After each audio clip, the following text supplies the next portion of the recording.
Hi, it's Lauren. So today's video is the song Make It Right, which is song number 7 in total, but song number 2 of the white section. Yeah, so I just spent like 20 minutes filming a video I already filmed, the song before this, the Unlovable one. I don't know what I was thinking. But anyway, yeah, I have a new background. Well, it's not new, I just switched the flower one and that one because it's a Rainbow High dollhouse. I love it. I love it so much. It's like a modern dollhouse, and yeah, and it's a mountain house because I have the background. So yeah, I definitely have an inner or outer child that is very expressive, so deal with it. All right, so we're coming off the first song, which is The Unlovable, which is like, how can I make peace with my life when I haven't achieved all that I've wanted to? And so this one is the idea like, okay, we did that song. This song's kind of like, oh, I'm still alive. Like, what can I do while I'm alive? I guess I can still do things. And so it's called Make It Right. And so the first part is, no one lives forever. We're only human for a time. Everything that we love dies. So kind of a node to the unlovable is like, we only have this limited time and just the finite nature of existence. And the Everything I Love Dies is a node to a future song that will be out. So, yeah. Trying to like, how can I make my life right while I am here? All right, next part. We feel broken beyond repair. We sabotage joy to feel despair. So, we feel broken beyond repair. So yeah, this song is about how do I go on in life when I feel broken beyond repair, which I definitely did because nothing I was doing was working to get me out of that rock bottom, or I feel like I was below rock bottom state. Like, I feel like if there's a rock on the bottom, I'm like underneath it and the rocks are on me and I can't go anywhere. Like that feeling of trapped. So yeah, how can I like go on and live my best life when I can't seem to repair myself? And then we sabotage joy to feel despair. And so this is the idea of all of our subconscious programming is basically making ourselves miserable because of some belief that's in our subconscious that we're not even aware of, or from childhood, or all this stuff. And this self-sabotaging behavior that we often have, like, why do I have these self-critical thoughts? Like, why am I making myself miserable? Like, I'm the one making myself miserable. I want to be happy. Why am I doing this? And yeah, and so I sometimes wonder, why am I having all these thoughts that make me miserable that I know don't work? Like, I consciously want to change, but subconsciously it's so ingrained that they keep coming. So it takes time to reprogram. All right, next part. We don't know why. So like I said, like sometimes we don't know why we self-sabotage or self-criticize or do things that aren't in our best interest because it's subconscious and we're not like fully aware of it. And then life feels unfair. Yeah, definitely the whole subconscious thing feels so unfair because I think I read this thing, I don't like Joe Dispenza says it, but it's kind of a common thing of like by the time people are 30, which is coming up for me, as you can tell by the dollhouse, but usually like most of their conscious mind is only about 5% of their day, and the subconscious is 95%. So you can't just with willpower reprogram your subconscious mind. 5% versus 95%, there's no way that you'll win, not even a chance. So it feels unfair. Now the way around that is, if you think of the subconscious as the body and then the conscious as the mind, it's kind of like programming a muscle, reprogramming the body, but it takes time. And it can be really frustrating when you consciously want something, but subconsciously you keep sabotaging yourself, so it can feel really unfair. But it is possible, you just have to understand that you're training a muscle and you can't do it overnight. And then why even try? Yeah, 5% versus 95, why even try? Or I keep trying all these things to be successful and happy and they keep failing. Like I can't think, like I got to the point where I feel like I'm pretty good at like solving problems and coming up with solutions, But I'd gotten to the point, like the end of the road. Like, there's nothing else that I can try. Like, I've tried everything and nothing is working. Like, I'm out of options. Like, mental, physical, like, I'm out of options. So, like, what can I do? And that's a horrible, terrifying place to be in. Okay, so this part. We wait for money to feel free. So, yeah, people spend their whole lives trying to get money so they can feel like free and relaxed and happy. But what I've noticed is like feelings aren't necessarily based on your external environment. We live in a pretty nice neighborhood. I mean, like the houses have gone up, but like some of the houses are like $1 million. They weren't when we got them, but like they are now. And whenever we have the garage sale, like everyone's garage in this neighborhood is filled to the brim. And I can tell it's like all stuff they never use. It's not like they have cool stuff that they use every once in a while. It's stuff they never use, junk they can't get rid of. And I think it's because all the people in this neighborhood, it's a newer neighborhood, so people worked really hard to buy these because these aren't like old houses that have been around for a while. And they probably worked so hard because they lived in this scarcity mindset. But now that they have the abundance financially, they still feel that mindset because the mindset doesn't change with your external environment. All right, next line. We wait for success to feel worthy. So yeah, a lot of people chase success not because they necessarily want it, but because of the way they think that it will make them feel. They may feel like a loser, a failure, worthless. So if I feel successful, I will feel better about myself. The problem with that is that's like not how manifestation works. Like the best way to be successful and to find success is to already feel successful and feel good about yourself and build on that little by little. Because wanting and having are a very different thing. And even if you do work really hard and get to that success, I almost guarantee you your vision of yourself will not change very much or hardly at all. And if it does, it will generally only be temporary until that high wears off of feeling successful, and then what now? Because you'll still feel those negative things about yourself because the external thing doesn't fix that. We wait for someone to love me. I mean, pretty self-explanatory, whether it's parents trying to win their love and approval by making them feel like their investment was worth it, or a boyfriend or an ex or whatever. We wait to feel good about ourselves until someone validates that, but that's a very bad idea. Don't wait to love yourself till someone loves you because they might hate you. And then where are you? Because people break up a lot, especially in California. And then so many people die before they're free. Yeah. All these traps of illusions, whether it's, feeling like you have abundance, feeling like you're successful, feeling worthy of love, all this stuff, people spend their whole lives chasing it. And then most people die either thinking like that they didn't work hard enough to get it, or they got it and it didn't feel satisfying. So my whole point with this is you can free yourself now. You don't have to wait for that because your external environment isn't what your emotions are. You are the master of your emotions. And that doesn't mean like suppressing them or ignoring them. That just means learning how to manage them, because suppressing is very bad because it just makes it worse. So it's learning how to manage it. And if you can manage your emotions, you can live in a heaven in a hellish external environment, and vice versa. You can have a hellish internal environment but live in heaven. And I have definitely experienced the latter.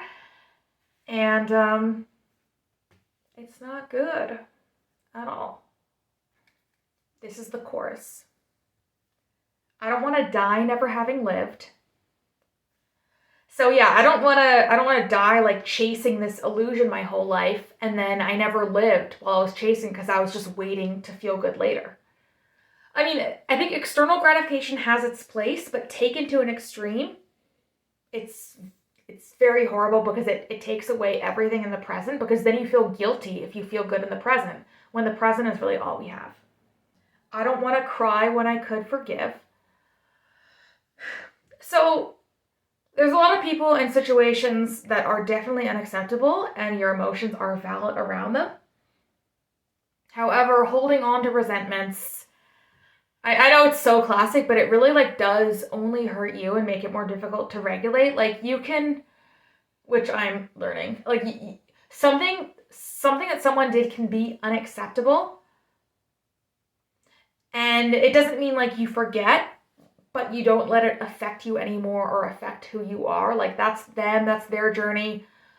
They'll learn it whenever they need to. I'm not going to wait to feel okay until they learn the lesson or they learned that like they didn't treat me right or whatever, because you're the only one that can validate yourself truly, because everyone around you sometimes will, sometimes won't, and it's not a reliable thing to depend on. I don't want to be on the other side wondering why I never lived. This kind of goes back to the spiritual of like I said, I was very into it because I was really like, I really was facing my own mortality, and I maybe people thought that was dramatic, but if you could feel it in my body about how to balance everything was, I mean, it was like torture. It was horrible. It felt like physically I was on hospice. I mean, that is how it felt. It was absolute torment, and so I don't want to be on the other side wondering why I never lived.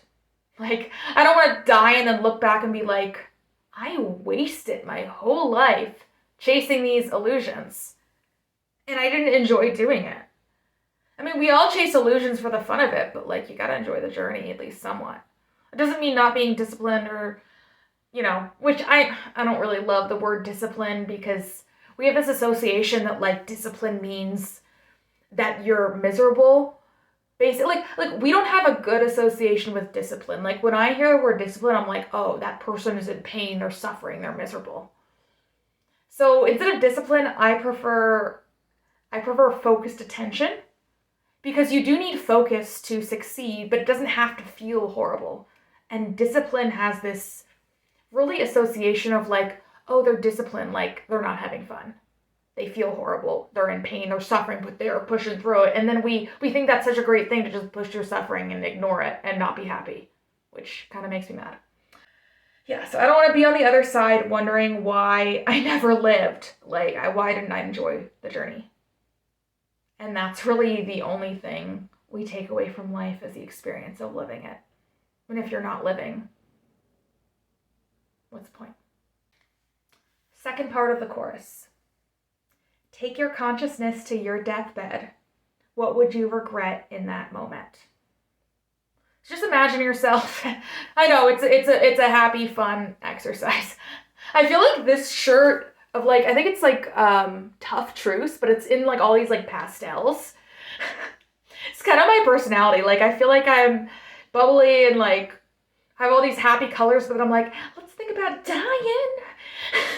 I'm kind of like one of those people, like, I'm not as I appear from first glance. So yeah, take your consciousness to your deathbed. What would you regret in that moment? Like, if you're on your deathbed, like, right this second, you're looking back on your life, like, you're going, like, what's one thing that you'd be like, ooh, I wish I'd done that, or I wish I'd done more of that, or less of that, or I wish what would that be? And then do it. Make a plan to do it. Just really be there and, like, feel that regret, and then be like, hey, I'm still alive. Let's do something about it. And then what's the fear that kept you trapped in life? What if you could make it right? So, if like, because the thing is about like, imagine you're like on your deathbed in your last moments, right? And usually we don't do things that we love because of fear. Fear is very powerful.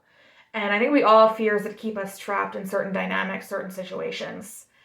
And so what's the fear that's kept you trapped in life? What if you could make it right? And just, you don't have to face it, but just like imagine like you're on your deathbed, all this stuff, you know, if that's fun for you. If not, don't do it.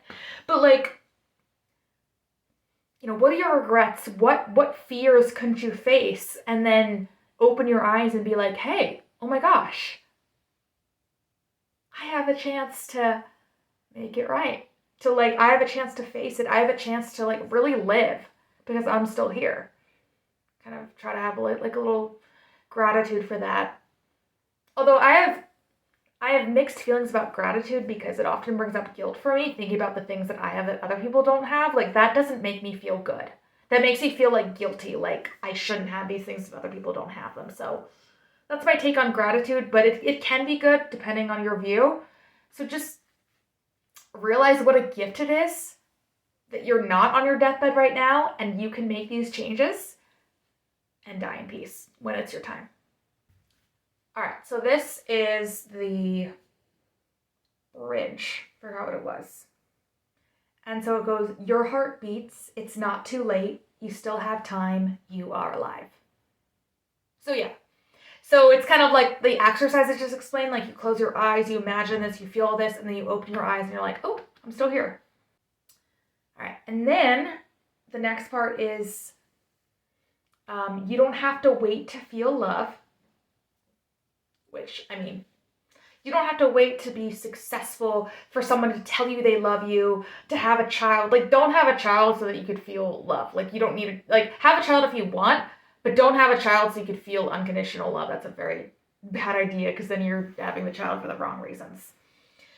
But this love is a very internal thing, and your external environment doesn't determine how you love yourself or love other people. The fact that you exist means you're enough.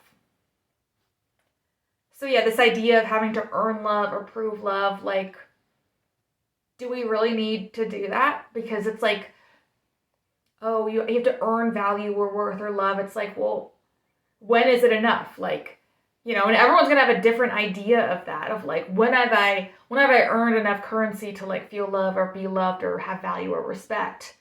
Then you realize that that's all just a mental construct. And what if the fact that you exist means you're enough and you deserve respect and love, and you don't have to like earn it with some kind of accomplishment? Like, what if that's the actual truth? What if? You don't have to prove to anyone that you deserve love.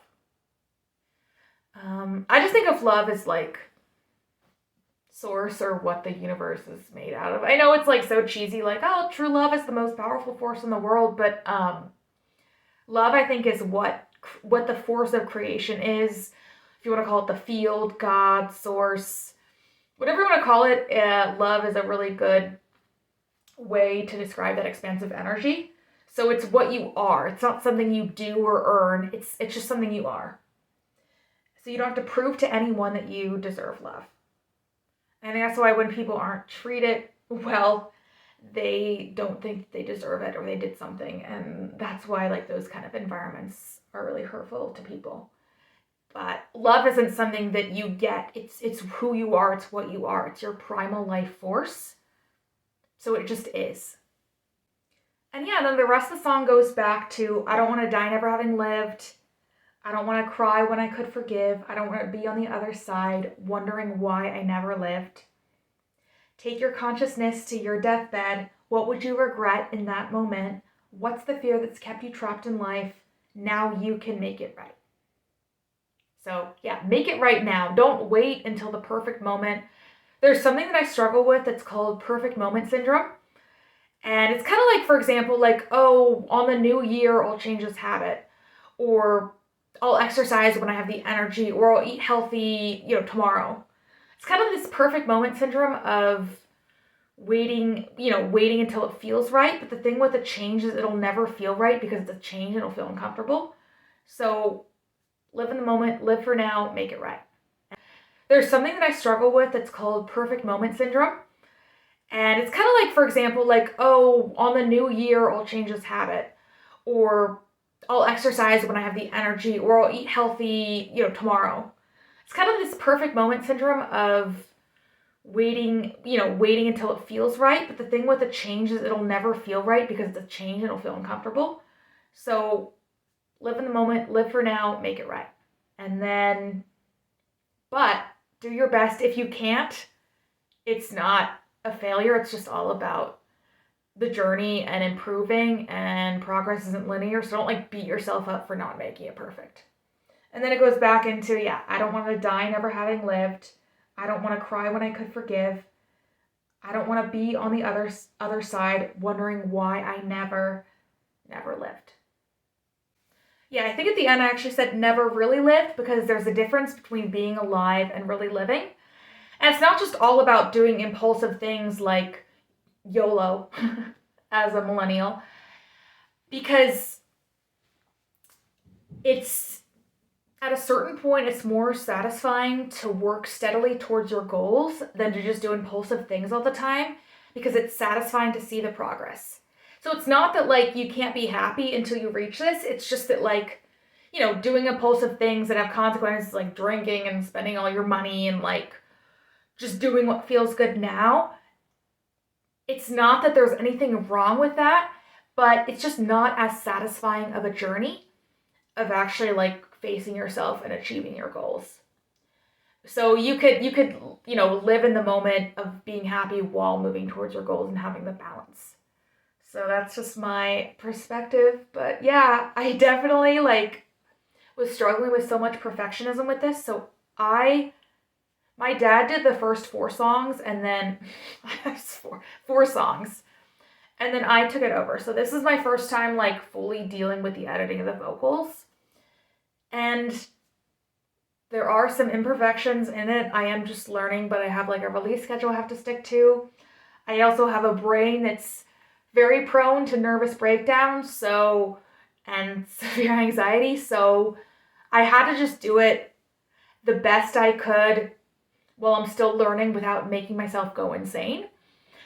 And there's also some exposures of imperfection. So just like that's kind of the journey I'm on, and I think I'll get better, but it's because it was kind of making me a little bit insane, and I'm like, I'm not gonna like risk my mental health and start over from the beginning every single time I feel like something isn't perfect. So yeah, anyway, I hope you enjoy, and I will see you again later.